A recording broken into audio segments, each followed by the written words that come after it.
سورۃ البقرہ آیت نمبر 216 کتب علیکم القتال وہو کرہ لکم، تم پر فرض کر دیا گیا قتال کرنا اگرچہ تمہیں وہ ناپسند ہے۔ وعسیٰ ان تکرہوا شیئا وہو خیر لکم، اور شاید تم کسی چیز کو ناپسند کرو مگر وہ تمہارے لیے بہتر ہو۔ وعسیٰ ان تحبوا شیئا وہو شر لکم، اور ہو سکتا ہے کہ تم کسی چیز کو دوست رکھو، محبوب رکھو یا پسند کرو حالانکہ وہ تمہارے واسطے بری ہو۔ واللہ یعلم وانتم لا تعلمون، اور اللہ خوب جانتا ہے اور تم نہیں جانتے۔ اس آیت مبارکہ کا شان نزول کچھ یوں بیان کیا جاتا ہے کہ جب اللہ تبارک و تعالیٰ نے اس سے پہلے سورہ محمد میں قتال کے متعلق احکامات نازل فرمائے تو منافقین جو کھلے منافق تھے وہ اس پر مزید تردد تذبذب کا شکار ہونے لگے، اور کچھ مسلمان اگرچہ وہ پکے مسلمان تھے لیکن ان کے دلوں میں بھی یہ بات آنے لگی کہ قتال کی آخر کیا ضرورت ہے، لڑائی جھگڑا کرنا تو کوئی اچھی بات نہیں ہے، تو صلح جوئی کی بات کرنی چاہیے، آپس میں اتفاق سلوک سے کافروں کے ساتھ بھی رہنا چاہیے، تو اس لیے قتال کوئی ضروری چیز نہیں ہونی چاہیے، تو لڑنا کوئی بہتر نہیں ہے۔ اللہ تعالیٰ نے ان کے ایمان کو مزید کامل بنانے کے لیے، ان کی مزید تربیت کے لیے یہاں پہ حکم نازل فرمایا کتب علیکم القتال، تم پر لڑنا فرض کر دیا گیا۔ اللہ تعالیٰ نے یہاں پہ جہاد کا لفظ استعمال نہیں فرمایا بلکہ قتال کا لفظ استعمال فرمایا، جس کے معنی ہے قتل کرنا، لڑنا۔ اور اس سے پہلے جو آغاز کیا، ابتدا فرمائی آیت مبارکہ کی، وہ ہے کتبہ، فرض کر دیا گیا، لکھ دیا گیا، لازم ٹھہرا دیا گیا، یعنی وصیت کے ضمن میں، قصاص کے بارے میں، روزوں کے متعلق جب یہ حکم نازل ہوا کتب علیکم الصیام، کتب علیکم اذا حضر احدکم الموت، کتب علیکم القصاص، تو یہاں پہ بھی اللہ نے فرمایا تم پر قتال بھی فرض کیا گیا ہے، لڑائی کرنا، جہاد کرنا۔ اور اس کے بارے میں ہم پہلے بھی بڑی تفصیل سے بات کر چکے ہیں کہ جہاد یعنی قتال فی سبیل اللہ، اللہ کی راہ میں قتال کرنا، دشمن کو اسلام کے زیر نگیں کرنا ہے۔ قتال فی سبیل اللہ کا مقصد اللہ کے دین کی سربلندی، ظلم کا خاتمہ، مظلوم کو اس کا حق دلانا، دین دنیا پہ، زمین پہ جس رب کی بنائی ہوئی دھرتی ہے اس پہ اللہ کے قانون کو نافذ کرنا، اور یہ مقصد ہے قتال فی سبیل اللہ کا۔ اللہ نے ساتھ ہی ذکر کیا وَهُوَ كُرْهٌ لَكُمْ، اگرچہ تمہیں ناپسند ہے، مکروہ لگتا ہے، ناگوار گزرتا ہے تمہاری طبیعت پہ، لیکن پھر بھی اللہ نے تم پہ فرض کیا ہے۔ بہت سے احکامات، بہت سے ایسے دیگر دین کے اعمال ایسے ہیں ہماری طبیعت پہ اگرچہ گراں گزرتے ہیں لیکن اس میں ہمارے لیے دنیاوی فوائد بھی اللہ نے رکھے ہیں اور آخرت میں ثواب، اجر اور اللہ کے قرب کا ذریعہ ان کو بنایا۔ اگرچہ سردی میں بہت مشکل لگتا ہے وضو کر کے نماز ادا کرنا، گرم بستر چھوڑ کے رب کے بارگاہ میں مصلی پہ کھڑا ہونا، لیکن ناگوار ہے طبیعت پہ تو کیا ہوا، اٹھ کے کھڑے ہوں گے تو آپ کی دنیا بھی سنور جائے گی، آپ کی آخرت بھی بن جائے گی، رب کے احکامات پہ عمل بھی ہوگا، دین کی اشاعت بھی ہوگی اور اللہ کے دین کی سربلندی اور عملی طور پر دنیا میں دین نظر آئے گا۔ اور اللہ نے فرمایا وَعَسَىٰ أَن تَكْرَهُوا شَيْئًا، بہت سے اعمال اور بھی آپ ایسے دیکھ سکتے ہیں، روزہ ہے، طبیعت پہ گراں گزرتا ہے، بھوک اور پیاس سے نڈھال رہنا پڑتا ہے، کھانے پینے سے رکنا پڑتا ہے، اپنے دلی خواہشات اور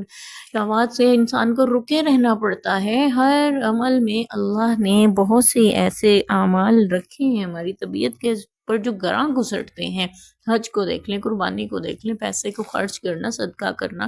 اللہ کی راہ میں جو بھی عمل، جو بھی نیکی کریں وہ کرہ لکم کی ضمن میں ضرور آتا ہے کہیں نہ کہیں، کسی نہ کسی درجے پہ آ کے۔ یہ الگ بات ہے کہ ہمارا نفس مطمئنہ میں بدل چکا ہو تو پھر ہمیں ہر چیز لذت دیتی ہے، اور یہی وجہ ہے کہ جو جہاد فی سبیل اللہ، قتال فی سبیل اللہ کے لیے، اعلی کلمت اللہ کو بلند کرنے کے لیے رب کی بارگاہ میں اس کے راستے میں نکلتے ہیں، پھر ان کو جہاد سہاگ رات سے زیادہ محبوب ہو جایا کرتا ہے، انہیں جنگ میں جانا بستروں پہ سونے سے زیادہ پسندیدہ ہو جایا کرتا ہے۔ تو اللہ نے فرمایا آسان تکرہوا شیئا، ہو سکتا ہے تم کسی چیز کو ناپسند کرو، وہ خیر لکم، حالانکہ وہی تمہارے لیے بہتر ہو۔ اس سے یہ پتہ چلا ضروری نہیں ہے ہر وہ چیز، ہر وہ کام، ہر وہ عمل جو ہمیں پسند ہو رہا ہے، جو ہمیں اچھا لگ رہا ہے، وہ ہمارے لیے بہتر بھی ہو۔ اس لیے جب بھی دعا مانگیں تو یہ نہ مانگیں کہ اللہ مجھے یہ چیز دے دے، بلکہ یہ مانگیں اللہ میرے لیے بہتر ہے تو عطا کر دے، اگر بہتر نہیں ہے تو پھر مجھے اس سے پھیر دے، اس سے مجھ سے پھیر دے۔ اور یہی دعائے استخارہ میں بھی ہمیں سکھایا گیا ہے۔ جب بھی کوئی عمل کرنا چاہو، عمل سے مراد فرائض پہ عمل نہیں ہے، عمل سے مراد دین کے احکامات پہ عمل نہیں ہے، عمل سے مراد یہاں پہ کوئی بھی کام کرنے لگو، اس سے مراد وہ نہیں ہے جو اللہ نے حکم دیے کرنے، جو فرائض ہیں انہیں تو بجا لانا ہے، جو اللہ کے احکامات ہیں ان پہ تو عمل کرنا ہے۔ ہاں وہ اعمال جو اللہ نے جن میں اختیار دیا ہے اور آپ اس میں اپنے اختیار کو استعمال کرنا چاہتے ہیں، جیسے نکاح کرنا ہے، کاروبار کرنا ہے، اللہ نے ان کی ترغیب دلائی ہے، شریعت نے ہمیں ان کا حکم دیا ہے، تو ان پہ جب آپ جن میں اختیار دیا گیا، فرض نماز آپ پہ فرض ہے، اس میں اختیار نہیں ہے کہ پڑھنے کو دل کر رہا ہے یا نہیں کر رہا، یا پڑھوں یا نہ پڑھوں۔ حج فرض ہو گیا ہے تو اب یہاں پہ آپ میں اس میں یہ نہیں چنیں گے کہ اللہ میں حج کروں یا نہ کروں، اس کا استخارہ نہیں ہوگا، بلکہ استخارہ اس چیز کا ہوگا کہ جو اعمال میں مجھے اختیار حاصل ہے، اگرچہ شریعت نے اس کی اجازت دی ہے، ترغیب دلائی ہے، وہ فرض نہیں ہے، وہ نکاح جیسے ایسا فرض ہے کہ اس میں اختیار ہے میں یہاں کروں یا نہ کروں، یہ آپ استخارہ کر سکتے ہیں۔ یہ استخارہ نہیں کریں گے کہ نکاح کروں یا نہ کروں، میں کاروبار یہ والا کروں میرے لیے بہتر ہے تو بہتری کے اسباب پیدا کر دے، بہتر نہیں ہے تو پھر اسے مجھ سے پھیر دے، میں یہاں نکاح کروں میرے لیے بہتر ہے تو اسباب پیدا کر دے، اور بہتر نہیں ہے تو پھر اسے مجھے اس سے پھیر دے۔ یہ دعا استخارہ کا مطلب ہے۔ تو یہاں سے ہمیں یہ مفہوم بھی مل رہا ہے وَهُوَ خَيْرٌ لَكُمْ وَآسَانُ تَكْرَهُ، ہو سکتا ہے تم ناپسند کر رہے ہو کسی چیز کو اور وہ تمہارے لیے بہتر ہو، اب دنیاوی اعتبار سے بہتر بھی ہو سکتا ہے، آخروی اعتبار سے بھی ہو سکتا ہے، دنیا میں مجھے اس کا فائدہ نظر نہیں آ رہا، بظاہر دیکھا جائے تو جہاد کی فی سبیل اللہ میں بھی تو دنیا میں نقصان ہی ہو رہا ہے، جان بھی جا رہی، مال بھی جا رہی، وقت بھی جا رہا ہے، سب کچھ جا رہا ہے، لیکن اس کے بدلے میں دین کی عظمت کا جھنڈا بلند ہو رہا، دشمن کی طاقت کو توڑا جا رہا اور دین اسلام پہ ہونے والے مظالم کا بدلہ لیا جا رہا، مسلمانوں کو، کمزوروں کو ان کا حق دلوایا جا رہا۔ یہ دنیاوی فائدے ہیں، ذاتی طور پہ ہم اگرچہ قربانی دے رہے ہیں لیکن ہم معاشرتی طور پہ فائدے حاصل کر رہے ہیں، ہمارا دین فائدے میں آ رہا ہے، ہمارا معاشرہ فائدہ اٹھا رہا ہے۔ تو یہاں پہ اللہ نے اسی لیے فرمایا وَعَسَىٰ أَن تُحِبُّوا شَيْئًا وَهُوَ شَرٌّ لَكُمْ، ہو سکتا ہے تم کسی چیز کو پسند کرے حالانکہ وہ تمہارے لیے اچھی نہ ہو۔ ہاں ہم بہت سی ایسی چیزوں کو پسند کر رہے ہوتے ہیں، ہمیں نہیں پتا ہوتا اس میں ہمارے لیے بھلائی ہے یا شر ہے، خیر ہے یا شر ہے، ہو سکتا ہے اس میں ہمارے لیے شر ہو، مضر ہو، تکلیف دہ ہو، دنیا میں بھی آخرت میں، دنیا میں اگر اچھی لگ رہی ہے ہو سکتا ہے آخرت میں تکلیف دہ ہو، آخرت میں عذاب کا سبب بننے والی ہو، دنیا میں رب کی دوری کا، غصے کا، ناراضگی کا سبب بننے والی ہو۔ بہت سی ایسی اشیاء، ایسے گناہ، ایسے اعمال جو ہمیں اپنی طرف کھینچتے ہیں، بھلے معلوم ہوتے ہیں، ہماری طبیعت ان کی طرف کھینچتی ہے گناہ، تو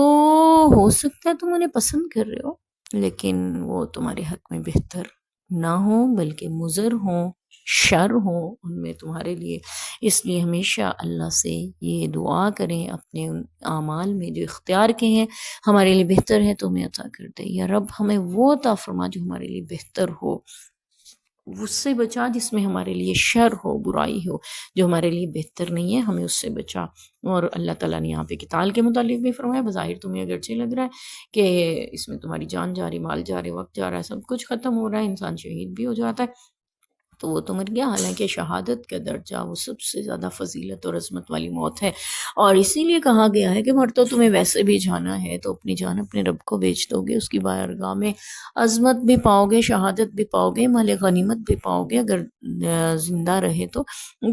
اس لیے اللہ نے فرمایا کہ ہو سکتا ہے تم کسی چیز کو، اپنی زندگی کو، اپنے مال کو، اپنے دولت کو، اپنے عہدے چودراہٹ اور شہرت اور صلح جوئی کو اگرچہ تم پسند کرے ہو، حالانکہ اس میں شر چھپا ہوا، اس کے بدلے میں دشمن تمہارے اوپر مسلط ہو چکا ہو، تمہارے پر ظلم ڈھا رہا ہو، تمہارے سے مراد تمہارے مسلمان بھائی بہن بھی ہو سکتے ہیں، دوسرے ممالک بھی ہو سکتے ہیں، اس لیے اللہ نے فرمایا کہ قتال تم پہ فرض ہے، اگرچہ تمہیں ناپسند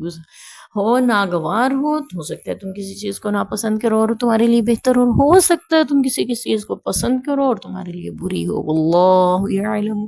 وانتم لا تعلمون، اللہ جانتا ہے اور تم نہیں جانتے کس چیز میں تمہارے لیے کیا خیر ہے، کس چیز میں تمہارے لیے کیا شر ہے، تم اس کو نہیں جانتے، یہ تمہارا رب جانتا ہے۔ اس لیے اس کے احکامات پر ویسے ہی عمل کرو جیسے اس نے عطا کیے ہیں، جیسے اس نے کرنے کا حکم دیا ہے، اور یہی تمہارے لیے بہتر ہے۔ اللہ تعالی ہمیں سمجھنے کی اور عمل کرنے کی توفیق دیں، آمین۔